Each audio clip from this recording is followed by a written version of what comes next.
What if Vader saved Luke from Palpatine on Death Star 2? Let's explore the depths of it in the video.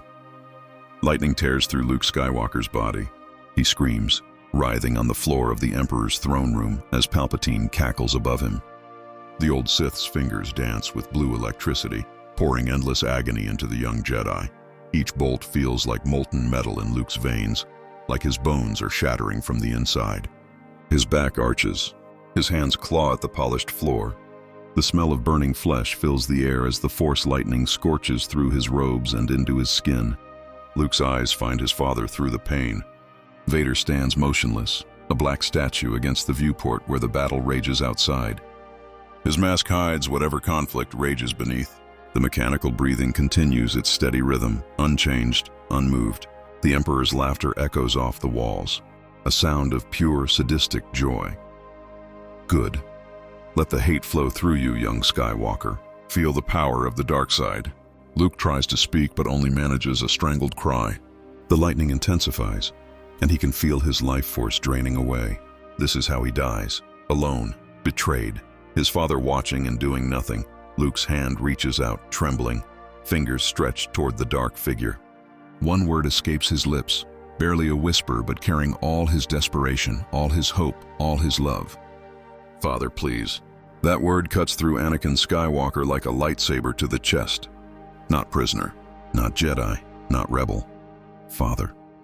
The word he thought he'd never hear again. The word Padme would have wanted him to hear. The word that represents everything he destroyed when he knelt before Palpatine on Coruscant all those years ago. His hand twitches. Inside the mask, Anakin's eyes are open but unseeing, lost in a cascade of memories.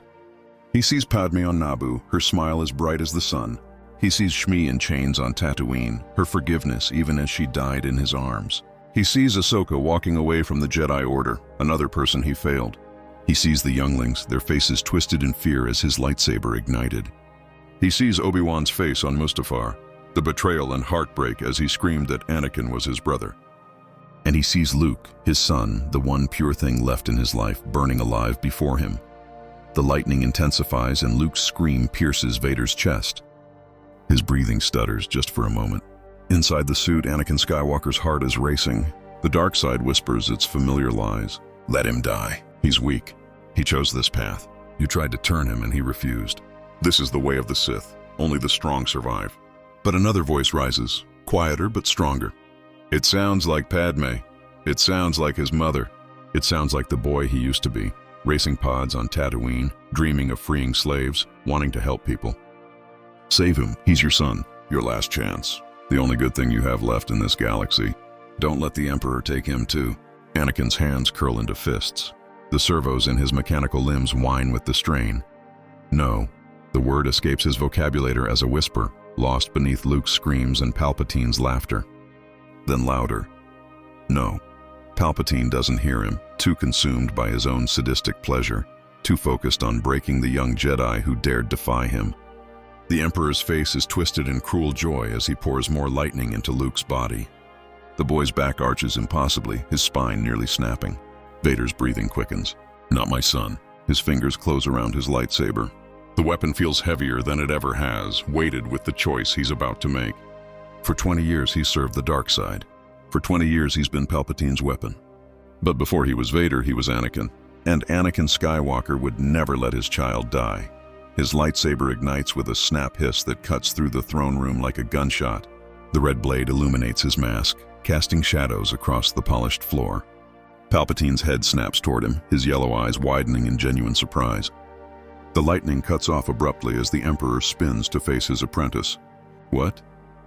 The word is barely a question, more an expression of disbelief. For the first time in decades, Emperor Palpatine looks uncertain. Vader doesn't answer. He charges. His cape billows behind him as he closes the distance in 3 massive strides. His lightsaber comes down in a brutal overhead strike that carries all his strength, all his rage, all his desperation to save his son. Palpatine barely gets his own lightsaber ignited in time. The crimson blades meet with a shower of sparks that lights up the throne room. The impact sends a shockwave through the air, rattling the viewports. Palpatine staggers back, his withered face twisting in fury. You fool. Do you think this changes anything? You are mine, Vader. You have always been mine. I created you. I own you. I was never yours. Vader's voice is different now, stripped of its usual cold authority. There's emotion bleeding through, pain, anger, and something else, hope. Vader shoves forward with overwhelming strength. The Emperor stagnates backward, his feet sliding on the polished floor. For the first time in decades, Palpatine feels something he hasn't felt since his youth. Fear. He unleashes a torrent of Force lightning directly into Vader's chest. The blue electricity slams into the life support systems with devastating force. Smoke immediately begins rising from the joints in Vader's armor. Warning lights flash inside his helmet. His heads-up display fills with red alerts. Primary life support compromised. Respiratory function at 60%. Cardiac regulators failing. The pain is excruciating. Every nerve ending in Anakin's ruined body screams as the electricity courses through him. But he doesn't stop. He takes another step forward. Then another. The Emperor's eyes widen. Impossible. He pours more lightning into Vader, enough to kill a normal man 10 times over. Vader's armor begins to melt in places. The smell of burning electronics fills the air. His breathing becomes labored, mechanical gasps that sound like a dying machine. But still he advances. Each step is an act of pure will. His mechanical legs threaten to give out. His organic hand trembles, but he keeps moving forward. Behind them, Luke struggles to his feet. His hands are burned, the skin blackened and cracked. His robes are singed, smoking in places where the lightning burned through. His legs barely support him, but he forces himself upright. His lightsaber, thrown aside during the torture, calls to him through the Force. The weapon flies across the room into his hand. The green blade ignites with a familiar hum. Vader sees Luke rise from the corner of his eye. Something inside him surges. Pride. His son is strong. Stronger than Vader ever was. Luke didn't fall to the dark side despite all the Emperor's torture. He remained true to himself, to the light, to everything good that Anakin destroyed in himself. That strength gives Vader the final push he needs. He raises his lightsaber despite his body's protests. The Emperor's lightning falters for just a moment. Palpatine realizes his mistake. He's divided his attention, his power. He's trying to kill both Vader and watch Luke at the same time. And in that moment of distraction, he's vulnerable. Vader's blade comes down. Palpatine barely deflects it, his own red lightsaber meeting Vader's in a clash that sends more sparks flying. The Emperor is skilled, perhaps the greatest duelist alive, but he's old. His body is withered, and Vader has something Palpatine never counted on. Motivation beyond power. The dark side is fueled by hate, by anger, by the desire for dominance. But Vader isn't fighting for dominance anymore.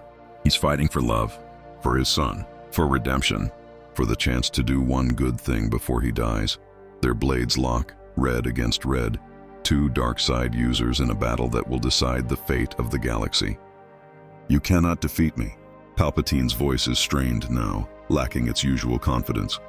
I have foreseen it. I have foreseen everything. Vader leans in close, his mask inches from the Emperor's face. You didn't foresee this. With a surge of strength, he shoves Palpatine back. The Emperor stumbles, nearly falling. And then Luke is there. His green blade joins his father's red one, crossing before Palpatine. Father and son, standing together against the darkness. The Emperor's face twists in rage. Two lightsabers, one red and one green, press toward him. He unleashes lightning from both hands now, desperately trying to drive them back. The blue electricity forks between the two Skywalkers, dividing its power. The throne room fills with the smell of burning circuits and ozone. The viewports rattle from the force of their clash. Outside, the Rebel fleet continues its assault on the Death Star. Inside, a smaller but more important battle reaches its climax. Vader's breathing becomes increasingly erratic. His heads-up display shows critical failures across all systems.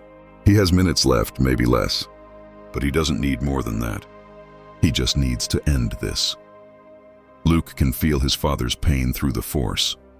The agony radiating from Vader is overwhelming, a tsunami of physical torment that would drop most beings to their knees. But Vader stands, he fights. He protects his son. Luke feels tears streaming down his face. This is the father he always knew was there, buried beneath the armor and the anger and the years of darkness. This is Anakin Skywalker, the hero of the Clone Wars, the Jedi who loved deeply and fell trying to save the woman he loved. And now he's rising again, one last time, to save his son. Together they press forward. Palpatine's lightning falters. The Emperor realizes he's losing. After all his planning, all his manipulation, all his careful corruption of Anakin Skywalker, it's coming undone. He tries to help Vader stand, but the Dark Lord's legs won't respond properly. The servos are burned out, the joints fused from Palpatine's lightning. Vader sags against Luke, dead weight. The boy struggles under the burden. His own body is damaged from the torture, burns covering his hands and chest, but he refuses to give up. "I'm not leaving you." Luke's voice is fierce. "Not after everything, not after you saved me. I won't lose you now." Vader's hand, the one that's still mostly mechanical, reaches up and touches Luke's face. The gesture is surprisingly gentle. For a moment, the killer who murdered younglings and slaughtered Jedi is gone. There's only a father, touching his son's face for the first time. "My son." The words are barely audible through the damaged vocabulator. "I'm proud of you." The throne room shudders violently. Another explosion, much closer this time. The rebel fleet is tearing the Death Star apart. They have minutes, maybe less, before the entire station goes up. Luke takes a deep breath and channels the Force. He's exhausted, beaten, tortured. But he reaches deep, finding reserves of strength he didn't know he had. With the Force enhancing his muscles, he pulls his father upright. Together they stagger toward the door. Each step is a battle. Vader's weight is immense, the armor and machinery adding hundreds of pounds. Luke's legs tremble. His vision blurs, but he keeps moving. One step, then another. They reach the corridor. The pristine white walls are now scarred with blast marks from the battle raging throughout the station. Emergency lighting flickers red, casting everything in a hellish glow. Alarms blare from every speaker. "Abandoned station, all hands to escape pods."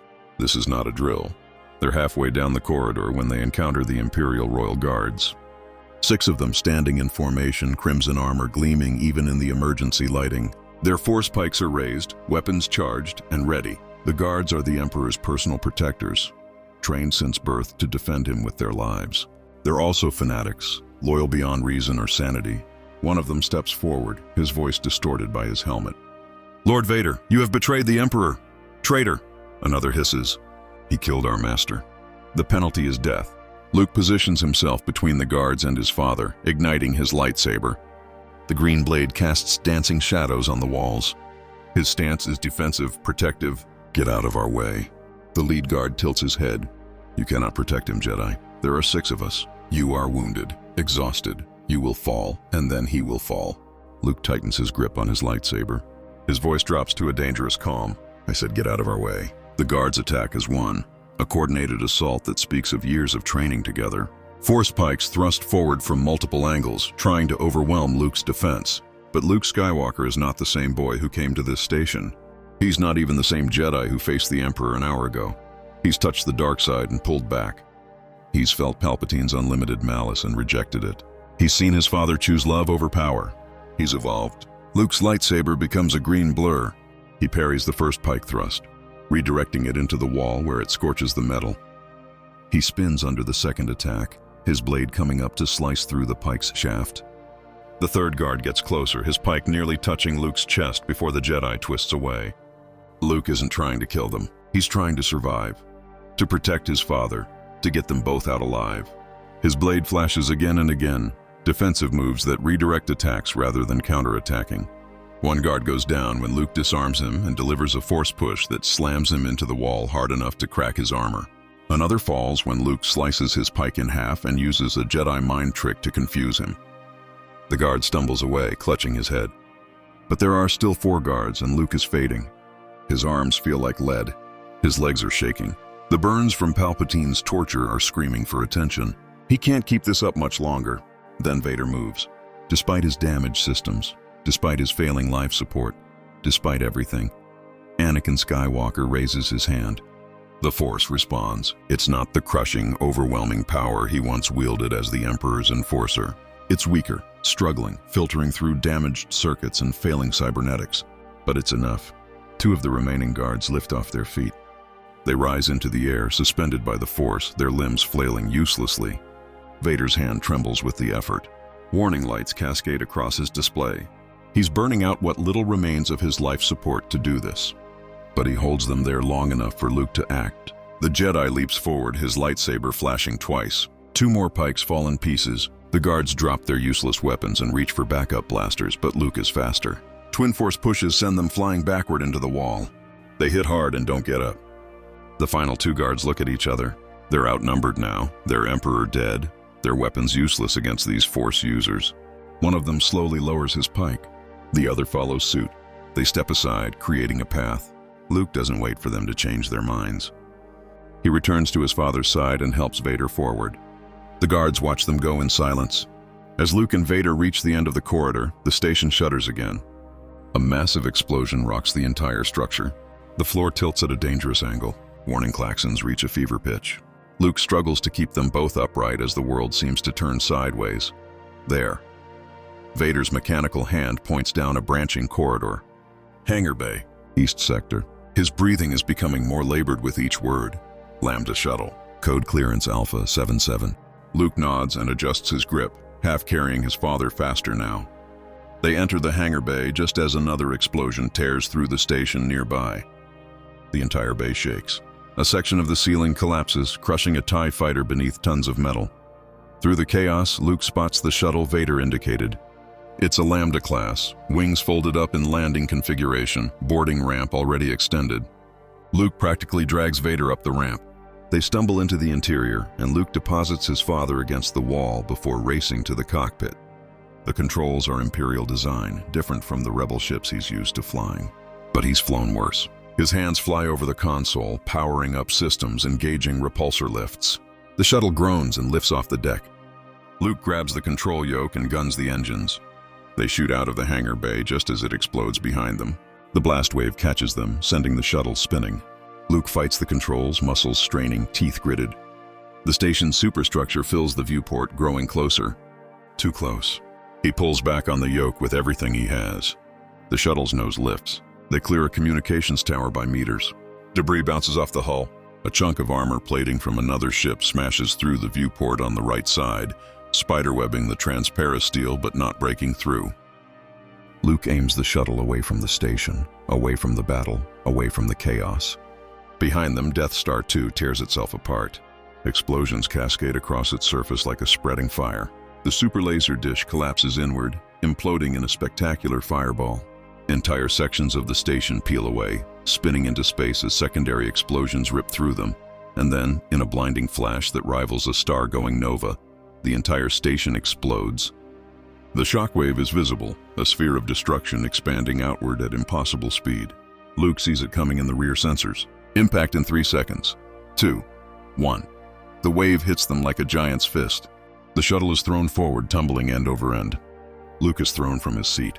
His head cracks against the bulkhead. Stars explode across his vision. The world becomes a spinning nightmare of alarms and emergency lights. Somehow, through the Force or pure instinct, Luke manages to grab onto something and hold on. The shuttle tumbles for what feels like an eternity, but is probably only seconds. Finally, it stabilizes. Luke pulls himself back into the pilot's seat, his head ringing, and checks the controls. They're alive, damaged but alive. The shuttle's engines are sputtering, life support is compromised, and half the systems are offline. But they're moving. They're away from the explosion. He checks the sensors, looking for friendly ships in the chaos. The Rebel fleet is there, scattered but victorious. Star destroyers are fleeing or burning. The battle is over. They won. Luke sets a course for the nearest Rebel capital ship. His fingers fumble over the comm controls, finally finding the right frequency. This is Luke Skywalker. I'm coming in. I have someone who needs immediate medical attention. Static crackles. Then Admiral Akbar's voice, filled with relief and confusion. Skywalker, you're alive. Thank the Force. You're cleared to land. Bay 7. Leia's been frantic. Who's with you? Luke hesitates. The words stick in his throat. He looks back through the cockpit door to where Vader sits, slumped against the wall. His father's breathing is wrong, wet and stuttering. Through the damaged mask, Luke can see one eye. Blue, human, dying. Just trust me. Luke's voice cracks. Please, Admiral, trust me. There's a long pause. Then Akbar's voice returns, gentler now. Understood. Come home, Luke. Luke guides the shuttle toward the medical frigate. The ship grows larger in the viewport, a reassuring sight after the hell of the Death Star. As they approach the hangar, Luke returns to the passenger compartment. He kneels. The captain shakes his head. I was at Scarif. His jaw clenches. I watched Vader cut down my entire squad. Good soldiers, all of them. They died screaming while he walked through us like we were nothing. You want me to just forget that? I'm not asking you to forget. Luke meets the captain's eyes. I'm asking you to let him live long enough to face justice. Real justice. Not an execution in a hangar bay. The standoff holds. Luke can feel the tension, thick enough to choke on. Every soldier in that hangar has lost someone to the Empire. Many of them have lost someone to Vader specifically. They want blood. They want revenge. And Luke can't blame them. Then the crowd parts. Leia pushes through, still in her combat gear, a blaster holstered at her hip. She stops when she sees Vader. Her face goes through emotions in as many seconds. Shock, disbelief, horror, rage. Her hand moves to her blaster. Luke. Her voice is ice. The warmth he's used to hearing completely gone. What have you done? I saved our father. The words hang in the air like an accusation. Every person in that hangar turns to look at Leia. They know her story. They know Alderaan. They know what Vader did to her. Leia's hand closes around her blaster grip. Her knuckles go white. That thing is not our father. She takes a step forward. Our father died a long time ago. That's just the monster wearing his face. The monster who destroyed my world, who tortured me, who killed billions of innocent people. No. Luke moves to keep himself between them. He's in there, Leia. Anakin Skywalker is in there. I felt it. He chose me over the Emperor. He chose good over evil. He can be redeemed. Leia laughs, but there's no humor in it. Only pain. Redeemed? You think killing one evil man redeems him for decades of slaughter? You think one good choice erases Alderaan? The words hit Luke like physical blows. But he doesn't back down. I think everyone deserves a chance to make things right. I think if we execute him now, we're no better than the Empire. We're supposed to be building something better. Behind Luke, Vader makes a sound. His breathing stutters badly. He sways, his damaged legs barely supporting him. Luke turns and catches his father before he collapses completely. The Dark Lord's weight nearly drives Luke to his knees. The crowd surges forward, hands reaching for weapons. But then Mon Mothma arrives. The rebel leader strides into the hangar flanked by her guards, her presence commanding instant attention. The crowd parts for her like water. She stops and stares at the scene before her. Luke, holding up Vader. Leia with her hand on her blaster. Dozens of weapons pointed at both of them. Mon Mothma has led the rebellion through its darkest hours. She's made impossible choices, sacrificed pieces of her soul for the greater good. And now she faces perhaps the hardest choice of all. After a long moment, she speaks. Bring him to the medical bay. Her voice cuts through the tension like a blade. But keep him under heavy guard. If he survives, he will answer for everything he's done. That is not negotiable. Luke sags with relief. Thank you. Mon Mothma's expression doesn't soften. Don't thank me yet. This isn't mercy. It's postponement. He will face justice, Luke. Real justice. And that may be crueler than a quick death. Medical droids surge forward now that they have clear orders. They wheel the repulsor gurney up to Vader and begin transferring him onto it. Luke helps, supporting his father's weight. As they lay Vader down, the Dark Lord's hand catches Luke's wrist. The grip is weak but insistent. My son. The vocabulator is barely working now. Thank you. For everything. Luke squeezes his father's hand. Rest now, I'll be right here. The medical team wheels Vader away toward the medical bay, Luke walking alongside. Leia watches them go. Her hand is still on her blaster. Her face is a mask of conflicting emotions. Beside her, Mon Mothma speaks quietly. This will not be easy for you. I know. Leia's voice is hollow. I should hate him. I do hate him. But he's also... She can't finish the sentence. Your father. Mon Mothma nods. Yes, and that complicates everything. The medical bay is a flurry of controlled chaos. 2-1B, the chief medical droid, interfaces with Vader's chest panel to access his diagnostic readouts. The droid's processors work at maximum capacity, analyzing the cascade of failures. The hologram it projects shows a body that should already be dead. Master Luke. 2-1B's voice is calm but urgent. Lord Vader's life support system has sustained catastrophic damage. His lung capacity is at 14% and falling. His heart function is critical. His nervous system is suffering cascading failures. Without immediate intervention, he will die within the hour. Then operate. Luke's voice is firm. Do whatever you need to do. I'm afraid you don't understand the severity of the situation. 2-1B rotates to face Luke fully. To save his life, we must remove the suit. The armor is now contributing to his failure. rather than supporting life. But Lord Vader's body sustained massive trauma decades ago. Without the suit, he cannot breathe unassisted. He cannot regulate his body temperature. His heart cannot beat properly on its own. The surgery to transition him to a new life support system has a 62% chance of failure. Luke's stomach turns. What's his chance if you don't operate? 21B doesn't hesitate. 0%. He will die. Then you don't have a choice. Luke's jaw sets. Operate. Begin immediately. The droid's photoreceptors dim slightly, a sign of processing. Very well, please leave the medical bay.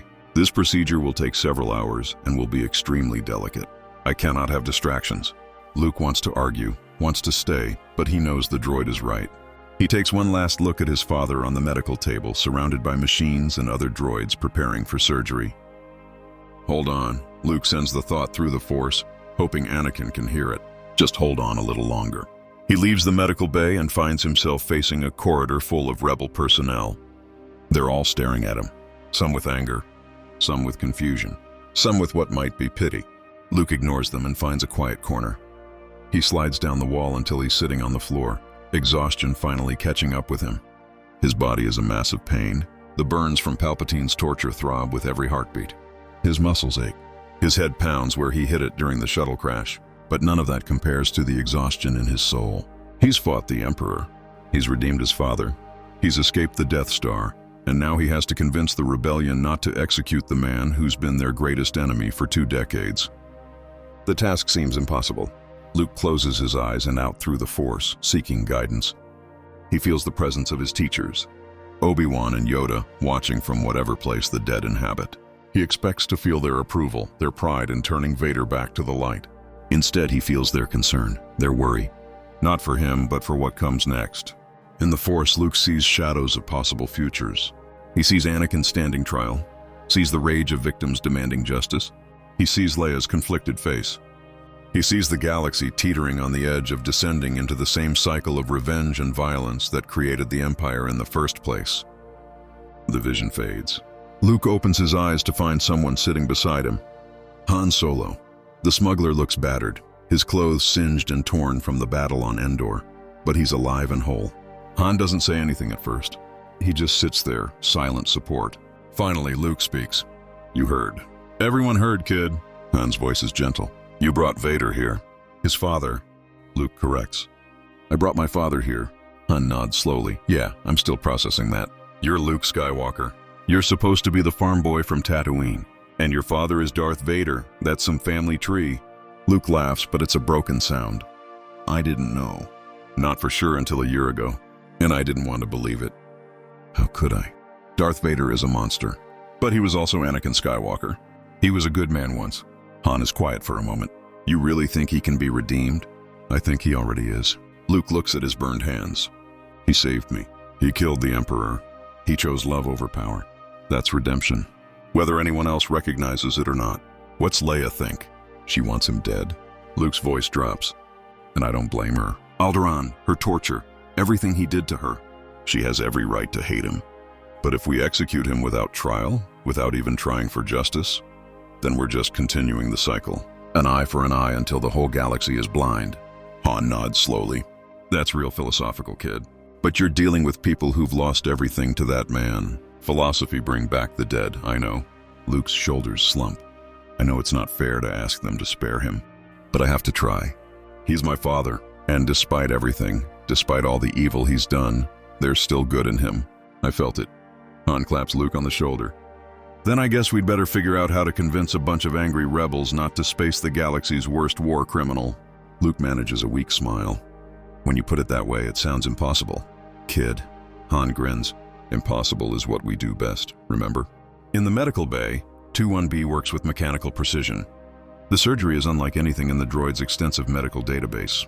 Vader's body is more machine than man at this point, a grotesque fusion of organic tissue and cybernetic implants. Removing the armor without killing him requires separating systems that have been integrated for over 20 years. The chest plate comes off first, revealing the control box that regulates every aspect of Vader's existence. On the 4th day, Anakin wakes fully for the first time. His eyes open and focus on the ceiling. The medical bay is quiet except for the hum of equipment and the soft beeping of monitors. He tries to move and finds his limbs respond, though weakly. The new life support system is less restrictive than his old armor. He can actually feel his body again, can sense temperature and texture through more than just his mechanical hands. It's almost overwhelming after 2 decades of sensory deprivation. Luke. His voice is rough but audible without mechanical amplification. The respirator mask covers his nose and mouth, but it's smaller, less all-encompassing than the helmet. I'm here. Luke appears in his field of vision, leaning over the bed. How do you feel? Like I've been struck by lightning. Anakin's attempt at humor is weak but present. How long have I been unconscious? 3 days. The doctor said your body needed time to adjust to the new systems.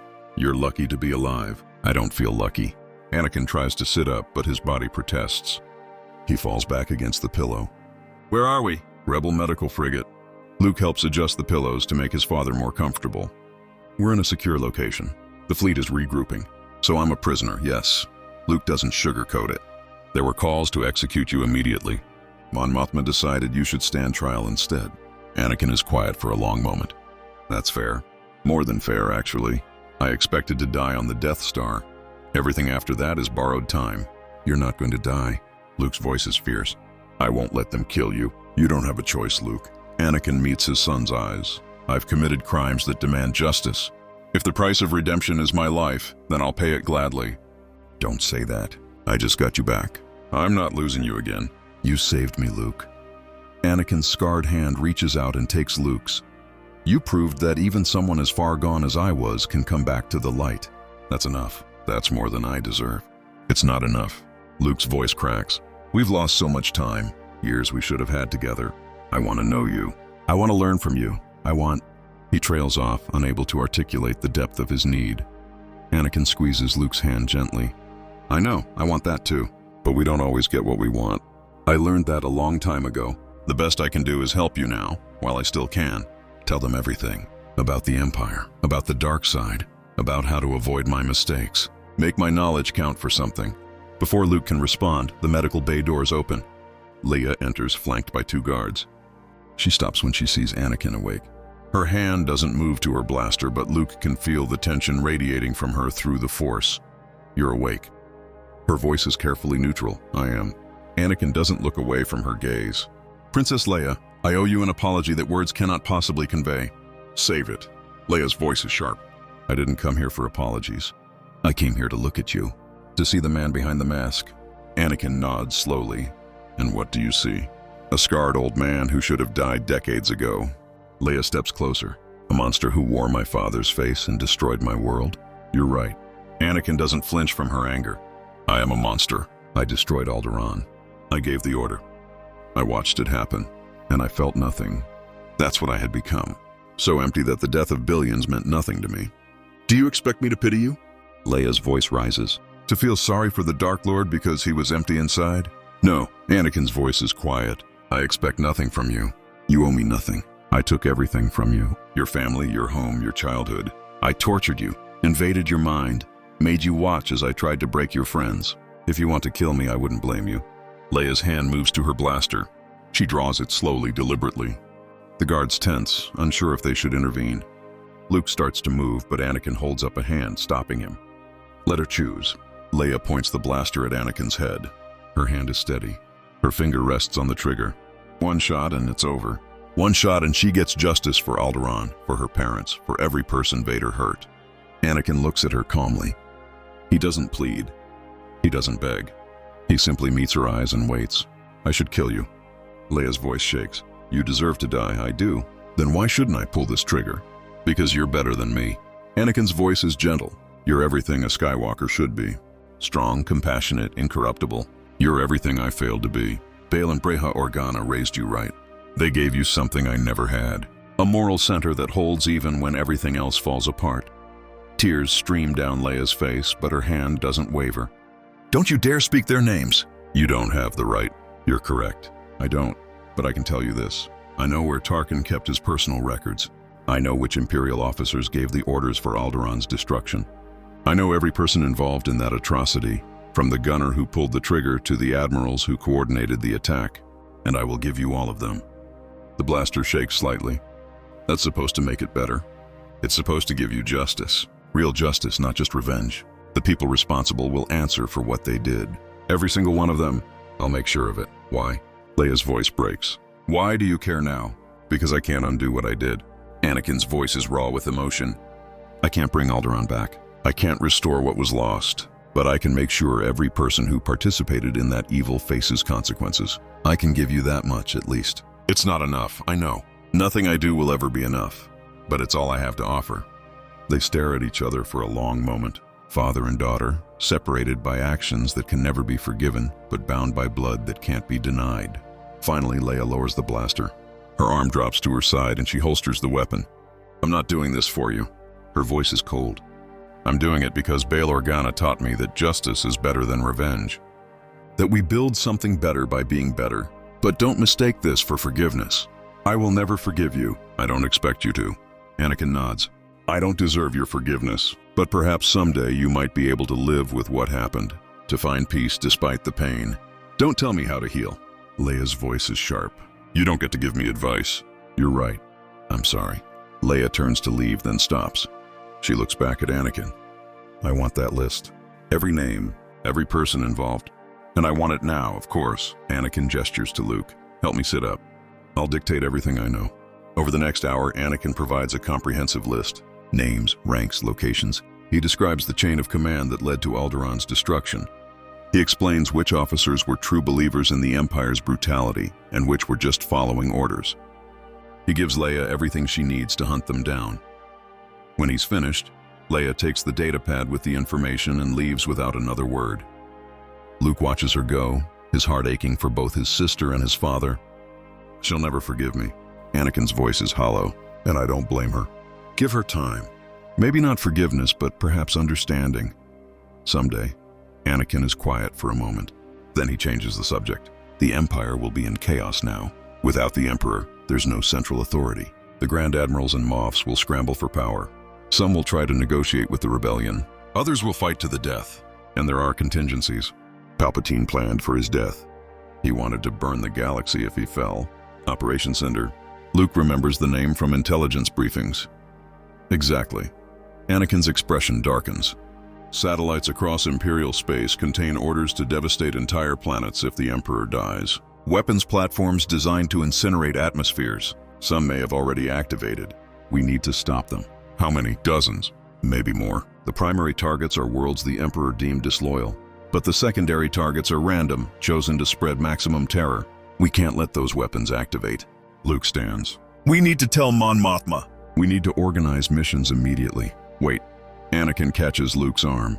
I know where the command codes are stored. I know the locations of the primary satellites. And I know which Imperial officers might be willing to help stop this madness. But Luke hears the hesitation in his father's voice. But the rebels won't trust this information coming from me. They'll think it's a trap. They'll hesitate, verify, debate.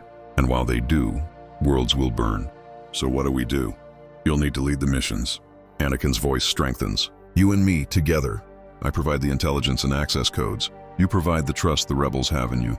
Together we might be able to stop Palpatine's final revenge. Luke stares at his father. You're talking about going back into the field. You can barely walk. I can walk well enough. Anakin tries to sit up and manages it this time. The new life support systems are better than my old armor in some ways. More flexible. And I'm not planning to do much hand-to-hand combat.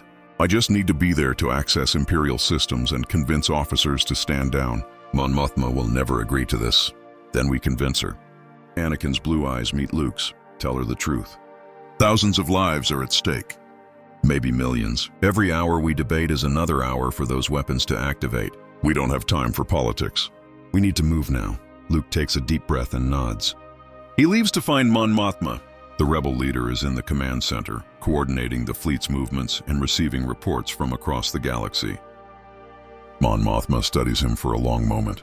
If I authorize missions based on your intelligence and they prove to be false, a lot of good people will die. I know, and many good people have already died because of my actions. I can't bring them back, but I can try to save the ones who are still alive.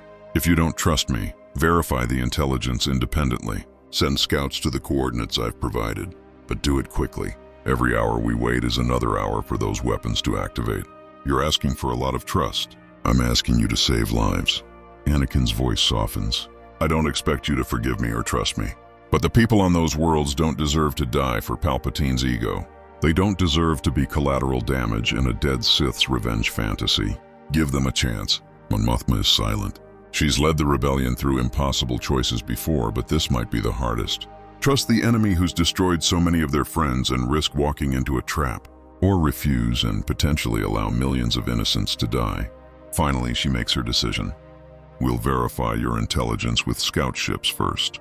If they confirm the presence of these satellites, we'll organize strike teams.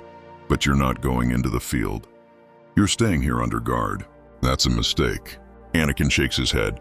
Imperial systems have multiple layers of security. You need someone with command codes and biometric authorization to access them quickly.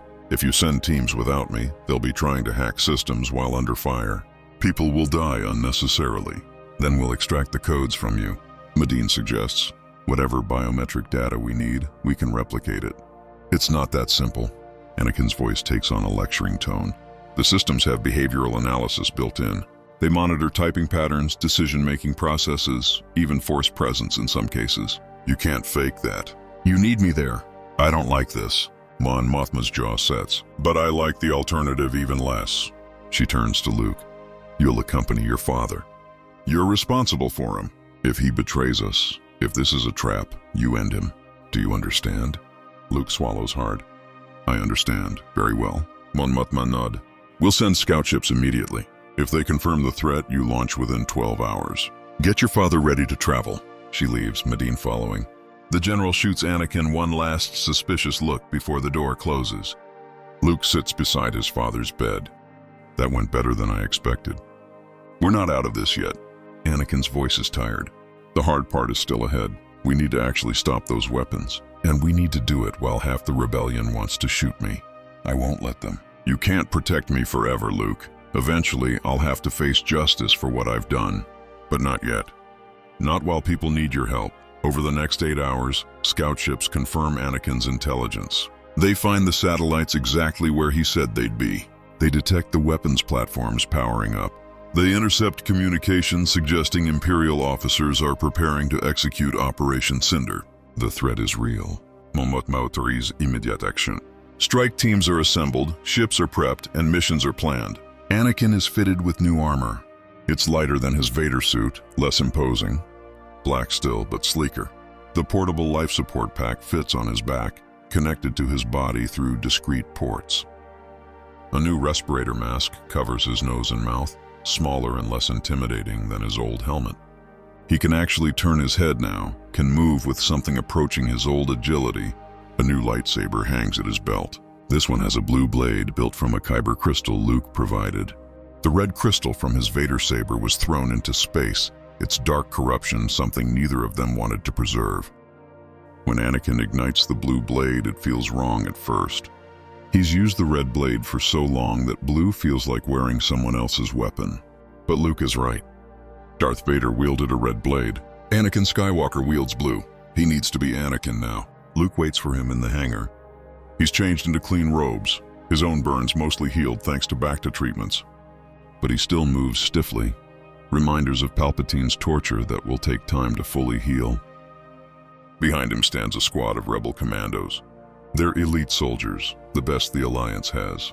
They're also deeply uncomfortable with this mission. Serving alongside Darth Vader goes against everything they've fought for. Their commander, a grizzled human named Sergeant Brennan, steps forward. Lord Vader, his voice is ice, yes? Anakin meets the man's gaze. I'm told you're in command of this mission. That's correct. My orders are to stop the Operation Cinder satellite at Fondor and to keep you under observation. If you betray us, I'm authorized to kill you. Understood? Fair enough. Anakin nods. For what it's worth, Sergeant, I don't plan to betray anyone. If I wanted you dead, I'd have let Palpatine kill Luke, and you'd all still be fighting a living emperor. Save your justifications. Brennan's voice doesn't warm. I don't care about your redemption arc. I care about completing this mission and bringing my people home alive. So do I. Anakin's tone is sincere. I know you don't trust me. I know your people have died fighting me. I can't change the past, but I can help you today. Let's focus on that. Brennan stares at him for a long moment. then nods curtly. Fine. Let's move out. They board a captured Imperial shuttle. The transponder codes Anakin provides should get them past most Imperial patrols, but there's always risk. The Empire is in chaos right now, with different factions fighting for control. Some might recognize the codes. Others might shoot first and ask questions later. The shuttle lifts off, leaving the medical frigate behind. Luke sits in the co-pilot seat, handling the controls while Anakin monitors the scanners. Behind them, the commandos check their weapons and equipment. The tension is thick enough to cut. As they enter hyperspace, Luke glances at his father. You didn't have to volunteer for this. You're barely recovered. Yes, I did. Anakin doesn't look away from the scanners. This is my mess. Palpatine was my master. I helped him consolidate power. I executed his orders for 20 years. If his final revenge succeeds, that's on me too. You've already helped by providing the intelligence. You could have stayed on the medical frigate and let other people clean up my mistakes. Anakin shakes his head. No, I'm done hiding behind others. I'm done letting people die while I watch. If I'm going to claim redemption, I need to earn it. They travel in silence for a while. Then Luke speaks quietly. I'm proud of you. For what? For this? For trying. For choosing to fight for good instead of giving up. Anakin is quiet, then his voice rough. I'm not sure I deserve your pride, but I'll try to earn that too. They drop out of hyperspace near Fondor. The planet hangs before them, a major industrial world with massive shipyards orbiting it. Those shipyards built star destroyers for the Empire. They're also where one of Operation Cinder's satellites is hidden. Scanners show 2 Imperial star destroyers guarding the facility. They're on high alert, expecting rebel attacks. The shuttle approaches, broadcasting Anakin's command codes. For a tense moment, nothing happens. Then the comm crackles. Unidentified shuttle, transmit your authorization. This is Lord Vader. Anakin's voice takes on the cold authority he used for 20 years. I'm here on an emergency inspection of the Cinder protocols. There's a pause. Lord Vader, we weren't informed of your arrival. The Emperor's death was not anticipated. Things change. Lower your shields and grant me access to the command satellite. Now, another pause. Longer this time. Then, Lord Vader, we've received conflicting reports about your status. Some say you're dead. Others say you've betrayed the Empire. Before we grant access, we need verification. Anakin's jaw tightens. He looks at Luke, who nods. They knew this might happen. Very well. Route me to your commander. What verification do you need? The Star Destroyer's commander appears on the view screen. He's an older man, a career officer with the hard eyes of someone who's survived decades in the Imperial Navy. He studies Anakin's image carefully. Lord Vader, you look different. New armor. Anakin doesn't elaborate. What's your name, Commander? Commander Jarek, sir. I served under you at the Battle of Rogus Voss. I remember. You distinguished yourself there. Saved your ship when your executive officer panicked. Thank you, sir. Jarek's expression doesn't change. That's why I need to be certain you're really Lord Vader and not a rebel trick. The Emperor is dead. The chain of command is unclear. I can't just let anyone access the Cinder protocols. Sensible. What do you need? Tell me something only Lord Vader would know. Something from Vrogus Voss.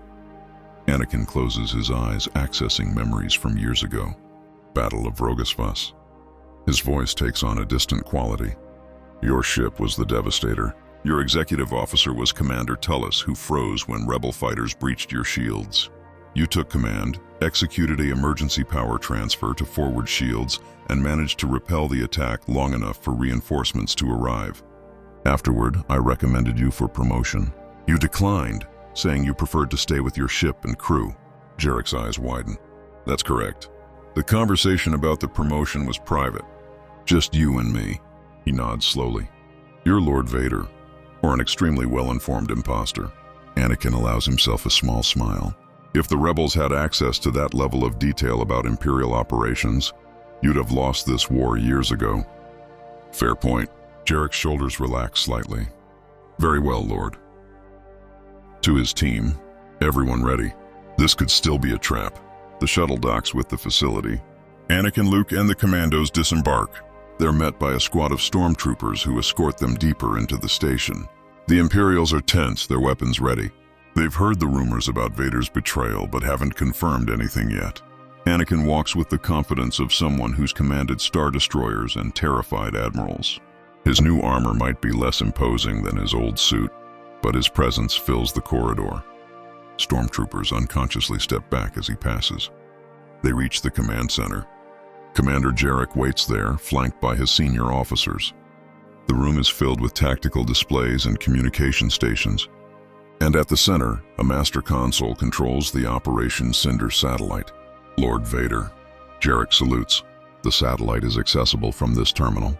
What are your orders? The Emperor designed Operation Cinder as his final revenge. Anakin speaks clearly, his voice carrying through the command center. If he fell, he wanted the galaxy to burn with him. But the Emperor is dead and his revenge is meaningless. The war is over. The Empire has lost. There's no point in destroying more lives. You're ordering us to stand down? Jarek's voice is carefully neutral. I'm ordering you to deactivate the satellite, to prevent the massacre of millions of innocent people on Fondor. This isn't strategy. It's not tactics. It's just murder for the sake of murder. The command center goes silent. Officers exchange glances. Some seem relieved, others angry. One of Jarek's lieutenants steps forward. Lord Vader, that's treason. The Emperor's final orders must be carried out. The Emperor is dead. Anakin's voice hardens. I killed him myself. His orders died with him. We don't serve a dead man's ego. We're soldiers, not executioners. But we have our orders. The lieutenant's hand moves to his blaster. The Emperor's will. Anakin's hand shoots out. The lieutenant lifts off his feet, choking, suspended by the Force. Around the room, weapons rise. Stormtroopers aim at Anakin. Luke's hand goes to his lightsaber. The commandos ready their blasters. The Emperor's will. Anakin's voice is cold. The Dark Lord bleeding through. Was to rule through fear and power, to crush anyone who disagreed, to burn the galaxy if he couldn't control it. Is that the Empire you want to serve? One built on terror and genocide? The lieutenant gasps for air, his face turning purple. Jarek steps forward. Lord Vader, release him. Anakin's eyes meet the commander's. Not until he understands. We're done being monsters. We're done killing innocents because a Sith Lord commanded it. The Empire can end with dignity, or it can end in flames. But either way, it ends. Which do you choose? Jarek stares at Anakin for a long moment. Then he draws his blaster, not to point at Anakin, but at his own lieutenant. I choose dignity. Stand down, Lieutenant. That's an order. The lieutenant's eyes bulge as he tries to speak. Other officers slowly lower their weapons. The tension doesn't break, but it eases. Anakin releases the lieutenant, who collapses to the floor, gasping. You're making a mistake. The lieutenant coughs. The rebels will destroy us anyway. Maybe. Anakin nods. But at least we won't destroy ourselves first. At least we can face judgment with clean hands, knowing we stopped when we could. He turns to the master console. Commander Jarek, help me deactivate this satellite. Jarek hesitates one last moment. Then he moves to join Anakin at the console. Together they work through the security protocols. Anakin's command codes bypass most of the locks. His biometric data grants access to the rest. Within minutes, they reach the final command prompt. Deactivate Operation Cinder Satellite Fondor. Authorization required. Anakin places his hand on the scanner. The system reads his palm print, his DNA, his Force signature. Authorization confirmed. Darth Vader, Dark Lord of the Sith, Supreme Commander of Imperial Forces. Deactivation accepted. The screens change. The satellite powers down. Its weapons go dark. Fondor is safe. Around the command center, officers slowly relax. Some look relieved, others defeated. They've just chosen to disobey the Emperor's final orders. They've chosen mercy over revenge. For some, it feels like betrayal. For others, it feels like freedom. Commander Jarek turns to Anakin. What happens now? Now you make a choice. Anakin's voice is quiet. You can keep fighting for an empire that's already dead. You can flee into the unknown regions and spend the rest of your lives as fugitives. Or you can negotiate with the rebellion, seek terms, try to build something better from what remains. The rebels will never accept us. Many of them won't, Anakin admits. But some will. There are practical people in the Alliance who understand that endless war helps no one. If you approach them honestly, if you offer genuine cooperation, you might be surprised. And if they execute us for our crimes, then you face that with dignity. But your families, your crew, the people under your command, they'll have a chance at peace. That's worth something. Jarek is quiet for a long time. Then he nods slowly. I'll consider it. Thank you. Anakin extends his hand. for listening, for choosing mercy, for being better than Palpatine wanted you to be. Jarek looks at the offered hand for a moment, then shakes it. What will you do, Lord Vader? Face trial for my crimes. Anakin's voice is calm. Answer for everything I've done, and hopefully save a few more lives first. There are other satellites, other worlds at risk. I plan to stop as many as I can. That's a dangerous road, it is, but it's the right one. They leave the facility without incident. The Star Destroyers let them go, their weapons powered down. As the shuttle lifts away, Luke looks at his father with new respect. That could have gone very badly. It still might. Anakin stares out at the stars. Jarek could change his mind. His crew could mutiny. We might have just saved Fondor only to start a civil war within the Imperial ranks. But you gave them a choice. That matters. I gave them what Palpatine never did, free will. The chance to choose something other than obedience or death. Whether they take that chance is up to them. Over the following weeks, Luke and Anakin become an unstoppable team. They hit facility after facility, shutting down Operation Cinder satellites across Imperial space. Each mission follows a similar pattern. Use Anakin's codes to gain access. Confront the Imperial officers. Give them a choice. More often than not, the officers choose to deactivate the weapons. Some out of genuine moral conviction. Some because they realize the Empire is dead and there's no point in pointless slaughter. Some just because Darth Vader tells them to, and old habits die hard. But not all missions go smoothly. At Dalnaor, an Imperial admiral refuses to listen and activates the satellite. Anakin and Luke must fight through waves of stormtroopers to reach the command center and manually override the system. They succeed, but barely. 3 of Sergeant Brennan's commandos die in the assault. At Masarian, they arrive too late. The satellite has already fired, scorching half the planet's surface. They save what remains of the population, but millions are dead. Anakin stands on the bridge of their shuttle, staring at the burning world, and something inside him breaks again. Those deaths are on him. Not because he pulled the trigger, but because Palpatine planned this. Because Anakin helped the Emperor gain the power to do this. Because every atrocity the Empire commits traces back to choices Anakin made decades ago. Luke finds him there, silent tears streaming down his scarred face. We saved billions. Luke's voice is gentle, in all the other systems. We stopped this from happening to dozens of worlds. But not this one. Anakin's voice is hollow. We were too late here. You can't save everyone. You can try. That's what separates Anakin Skywalker from Darth Vader. Vader didn't even try. But they continue. World after world, satellite after satellite. Slowly, painfully, they dismantle Palpatine's final revenge. The missions also have an unexpected effect. Word spreads through the Imperial ranks about Vader's actions. Some see it as the ultimate betrayal, but others see it as permission to stop. If the Dark Lord himself has turned against the Emperor's mad plans, maybe they can too. Imperial officers begin reaching out to the rebellion, offering to negotiate. They surrender their Star Destroyers, their fleets, their territories. Not all of them. Hardliners still fight. Admiral Thrawn consolidates Imperial remnants under his command and prepares to wage a long guerrilla war. But the Empire is fracturing, and much of that fracturing happens peacefully because Anakin Skywalker showed them there's another way. The Rebel Alliance, now calling itself the New Republic, carefully manages these surrenders. They're cautious, wary of traps, but Mon Mothma's pragmatism wins out. She accepts surrenders, negotiates terms, and begins the slow work of rebuilding. Not everyone is happy with this approach. Some rebels demand harsher justice. Some want every Imperial officer executed, but Mon Mothma holds firm. They're building something better than what came before, and that means accepting surrenders when offered. Meanwhile, Anakin continues to provide intelligence. Between missions, he sits for hours of debriefings. He describes every Imperial facility he knows, every secret weapon project, every experimental technology, every officer's background and loyalties. His knowledge is encyclopedic. For 20 years, he was Palpatine's right hand. He knows where all the bodies are buried, literally and figuratively, and he holds nothing back. General Medine, still suspicious, tries to catch him in lies or inconsistencies. But the Death Star's destruction, the New Republic is officially formed. Representatives from dozens of worlds gather on Chandrila to witness the signing of the New Republic Charter. It's a hopeful moment, a new beginning after decades of tyranny. But shadowing that hope is the upcoming trial. Anakin Skywalker will face justice for his crimes. Mon Mothma has announced that the trial will be public, broadcast across the galaxy.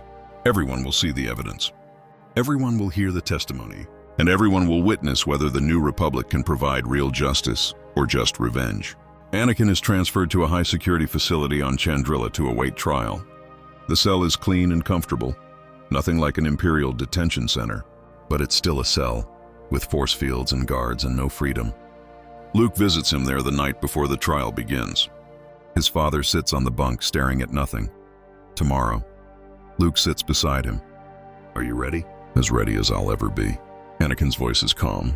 "I've been rehearsing this for months. Face what I've done. Accept responsibility. Accept whatever judgment comes." "You sound resigned." "I am, but not in a bad way." Anakin looks at Luke. "For 20 years I ran from myself. I buried Anakin Skywalker under the Vader mask and pretended that made the guilt go away. It didn't, it just festered. Now I have to face it. Face everything.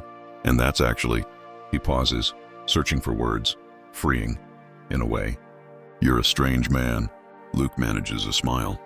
Only someone truly twisted would call facing a death sentence freeing. Perhaps. Anakin returns the smile. "But I'd rather die having faced my crimes than live running from them."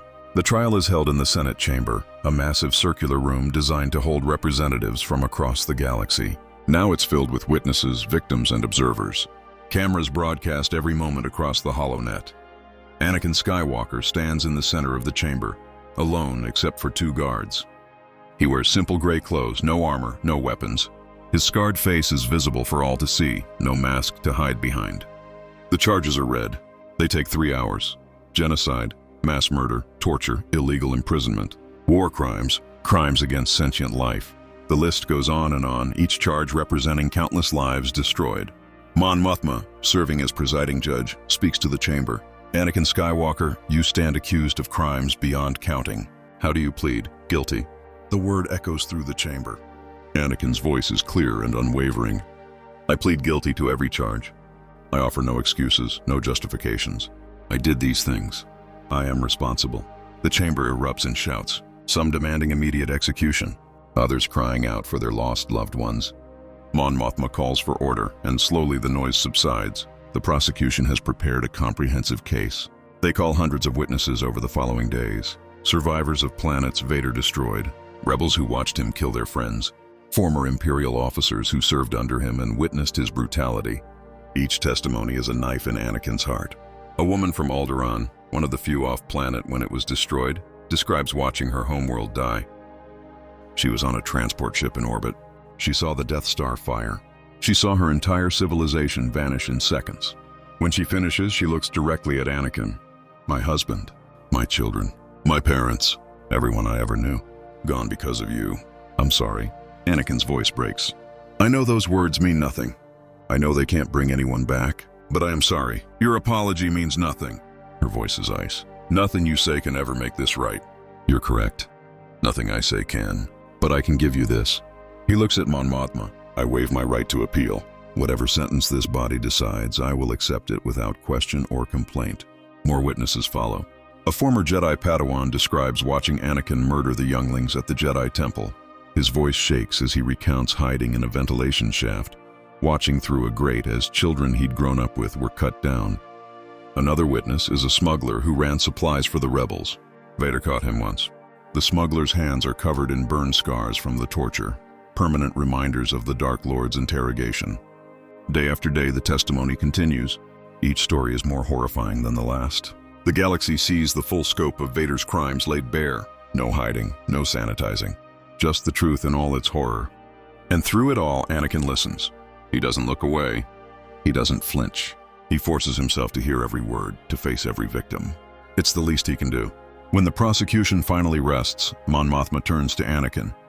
"The accused may present a defense if he wishes. Do you have anything to say in your defense?" "Only this." Anakin stands. He's lost weight during the trial, his already gaunt frame even thinner. "For 20 years I served the dark side. I told myself I was bringing order to chaos. I told myself the ends justified the means. I told myself a lot of lies." His voice strengthens, but the truth is simple. "I fell to the dark side because I was afraid. Afraid of losing what I loved. Afraid of being weak. Afraid of death. and that fear made me into a monster. He looks around the chamber at all the faces staring at him. I cannot undo what I did. I cannot bring back the dead. I cannot restore destroyed worlds or heal broken families. All I can do is stand here and say it was wrong. All of it. Every death, every torture, every atrocity, wrong, and I am sorry. The chamber is silent. Does that absolve me? No. Does it earn me forgiveness? No, but it's the truth. And after 20 years of lies, the truth is all I have left. He sits back down. Mon Mothma nods slowly. The accused may call witnesses if he wishes. Will you present a defense? Anakin hesitates. Then I call Luke Skywalker. Luke stands and walks to the witness platform. He's nervous, his hands clenched, but his voice is steady when he speaks. I'm here to testify about my father's final actions, about the man he became when he chose light over darkness. He describes the throne room, Palpatine's torture, Vader's choice to intervene, the Emperor's death, and Anakin's words afterward. Luke's voice cracks. He told me he was proud of me. He called me his son. For the first time in 20 years, he chose love over power. He chose to be Anakin Skywalker instead of Darth Vader. And that choice saved the galaxy. The prosecutor stands. With respect, Master Skywalker, one good act does not erase decades of evil. Your father's redemption, if we can even call it that, came too late to matter. It matters to me. Luke meets the prosecutor's eyes. And it should matter to you. Because if we believe people can't change, if we believe evil is permanent, then what are we even fighting for? My father proved that anyone can come back from darkness. That's not weakness. That's strength. The prosecutor has no response to that. Luke continues. I'm not asking you to forgive him. I'm not even asking you to understand. I'm asking you to recognize that he turned against evil when it mattered most. He killed the Emperor. He helped dismantle Operation Cinder. He's provided intelligence that saved millions of lives. Those actions don't erase his crimes, but they mean something. Leia takes the stand next. Everyone expects her to demand execution. Instead, she surprises them. I hate Anakin Skywalker. Her voice is steady. I hate what he did to my world, my family, my people. If I could bring him back to life just to kill him myself, I would. But she takes a breath. But I also know that Bail Organa, my father, the man who raised me and taught me everything I know about justice and compassion, would want me to seek justice, not revenge. He would want me to build something better than what came before. So I'm not calling for his execution. Leia looks directly at Anakin. I'm calling for exile. Send him to the unknown regions where he can't hurt anyone else. But before he goes, make him provide every piece of intelligence he has. Every secret, every weapon, every Imperial hideout. Let his knowledge save the lives his actions destroyed. Mon Mothma nod. We will take that under advisement. Are there other witnesses for the defense? Wedge Antilles testifies about the Battle of Endor and how Vader's death of the Emperor turned the tide. Admiral Akbar reluctantly admits that Anakin's intelligence has been invaluable in securing peaceful surrenders from Imperial forces. General Medine, still skeptical, nonetheless confirms that every bit of intelligence Anakin provided proved accurate. The trial continues for 2 weeks. When all the testimony is heard, when all the evidence is presented, Mon Mothma calls for deliberations. The chamber empties except for a council of judges representing different worlds and factions of the New Republic. They debate for 3 days. The arguments are heated, passionate, and sometimes angry. Some judges demand execution. Some call for life imprisonment. Some advocate for exile. Some even suggest a full pardon given his recent actions. Finally, they reach a decision. The chamber fills again. Anakin stands before the council. Mon Mothma's voice carries across the room. Anakin Skywalker, this council has reviewed all evidence and testimony. We find you guilty of every charge brought against you. Your crimes are beyond measure. Your victims number in the millions, perhaps billions. By any standard of justice, you deserve death. Anakin nods, accepting the words. However, Mon Mothma pauses. We also recognize that you have taken actions to atone for your crimes. You killed Emperor Palpatine, ending the Sith threat. You dismantled Operation Cinder, saving millions of lives. You provided intelligence that facilitated peaceful Imperial surrenders. And you have shown genuine remorse for you. The week passes in a blur. Anakin sits for endless debriefing sessions, providing every scrap of intelligence he possesses. He draws maps of Imperial facilities. He lists officers and their likely loyalties. He describes experimental weapons programs. He reveals secret bases and supply caches. Everything. He holds nothing back. But the hardest part is saying goodbye. On his final day before exile, Luke and Leia come to see him. They meet in a small room, just the three of them. No guards, no cameras, just family. Leia speaks first. I still hate you. Her voice is quiet. I probably always will. But she hesitates. I also understand you're my father. And some small part of me, the part that's Anakin's daughter instead of Bail's, wishes things had been different. I wish that too. Anakin's voice is rough with emotion. I wish I could have known you as children. I wish I could have been the father you deserved, but I wasn't. And nothing I do now can change that. No, but you can be better for the rest of your life. Leia meets his eyes. That's all any of us can do. Be better tomorrow than we were today. Anakin nods. I'll try. Leia steps forward and awkwardly hugs him. It's brief and stiff, not the embrace of a loving father and daughter. But it's something. A beginning. When she pulls away, Luke steps forward. I don't want you to go. His voice breaks. We just found each other. I know. Anakin pulls Luke into a tight embrace. But this is right. The galaxy needs to heal, and I'm a wound that won't close while I'm here. But I'll always be with you, Luke. Through the Force. Through the lessons I've taught you. Through every choice you make. You saved me. Now use what you learned to save others. Luke holds on for a long moment. Then he releases his father and steps back. He pulls out a small holocron, no bigger than his palm. Inside this is everything you taught me. Everything we discussed about the Force, the dark side, the light. I'm going to use it to rebuild the Jedi Order, to do it better than before. That's good. Anakin smiles, a genuine expression despite his scarred face. Remember what I told you? Don't forbid love. Don't fear emotion. And never ever convince yourself you're immune to the dark side. The moment you think you're beyond temptation is the moment you're most vulnerable. I'll remember. Luke promises. And Luke, Anakin's voice becomes serious. There will be others. Damaged people seeking power, thinking the dark side will give them control.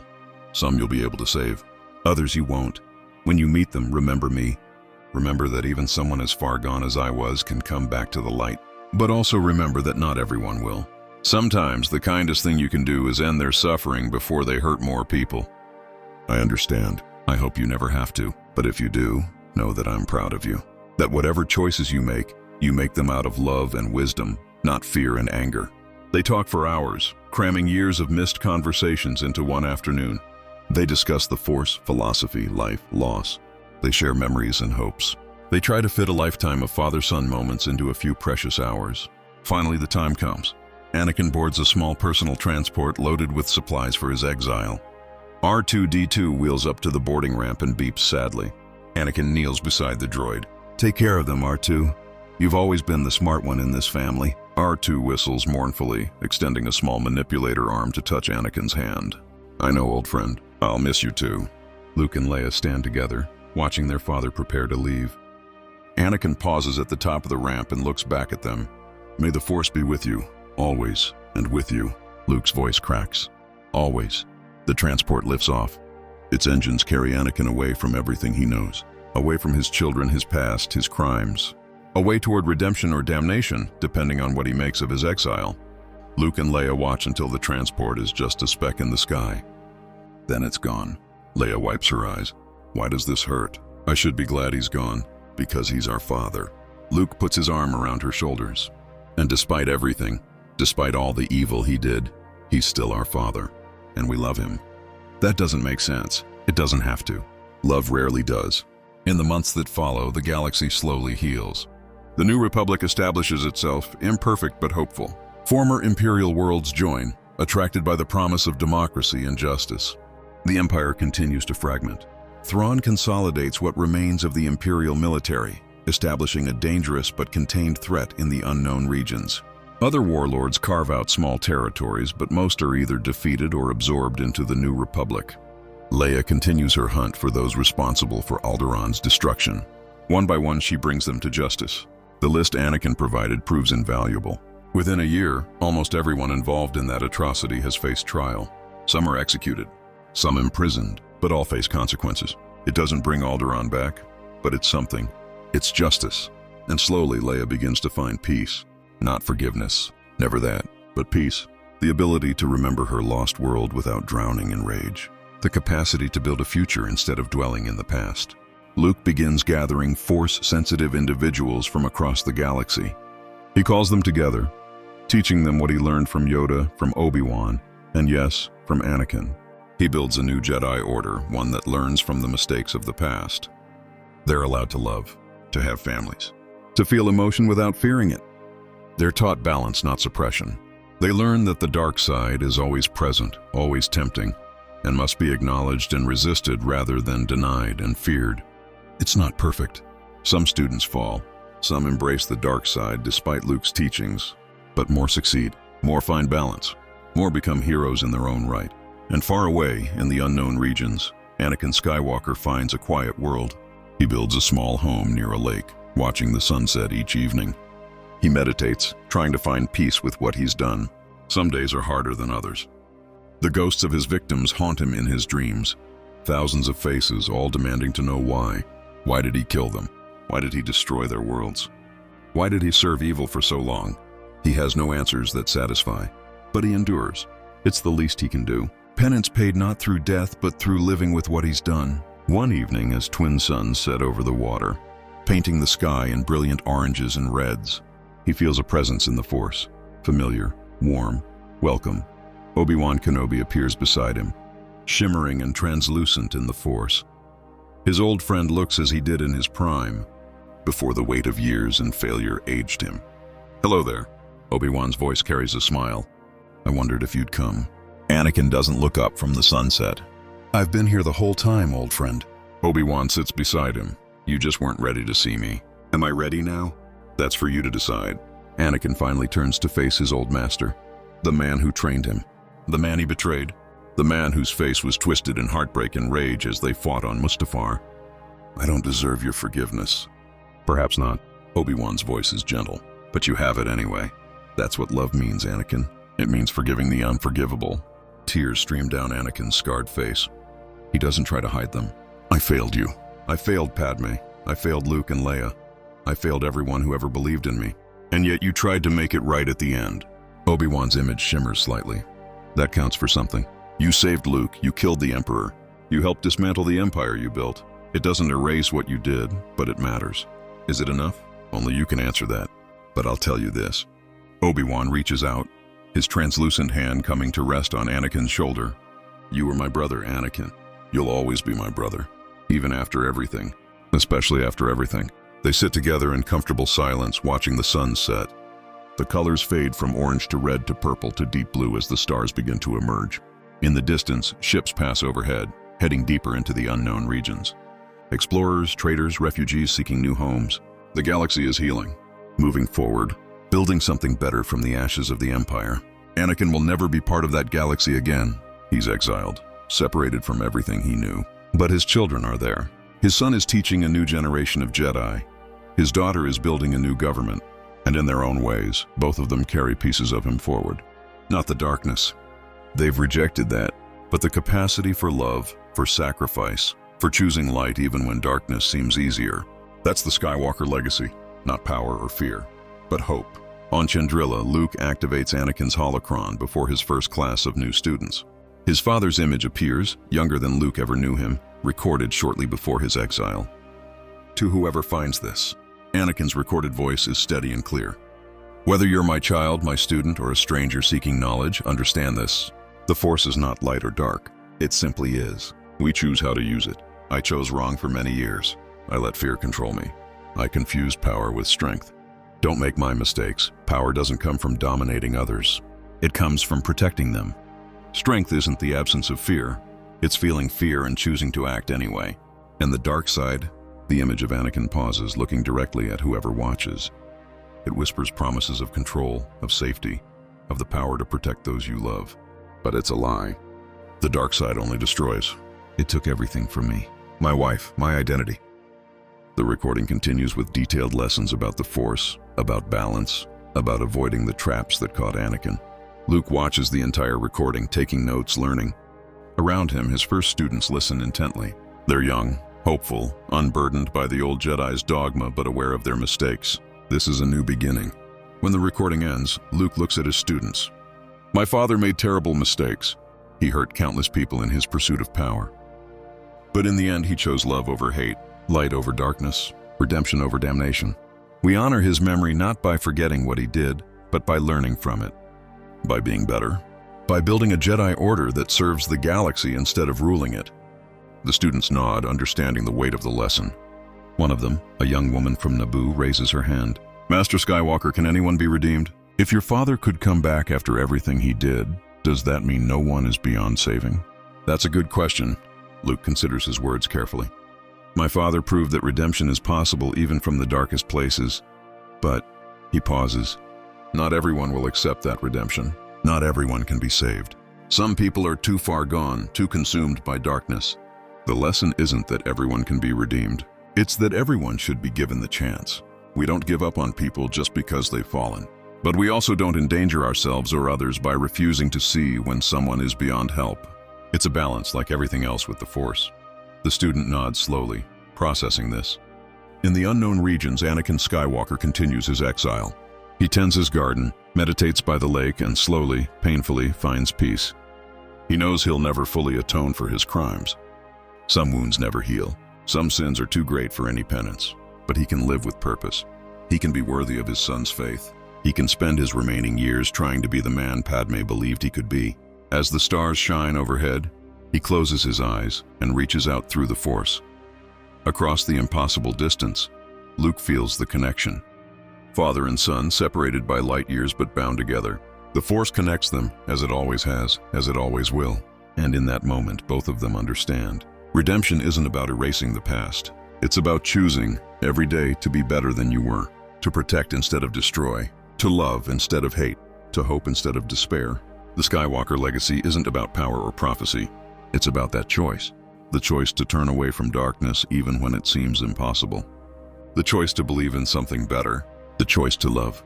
And that choice, more than any Force power or lightsaber skill, is what makes a Jedi. What makes a hero. What makes redemption possible. The sun set.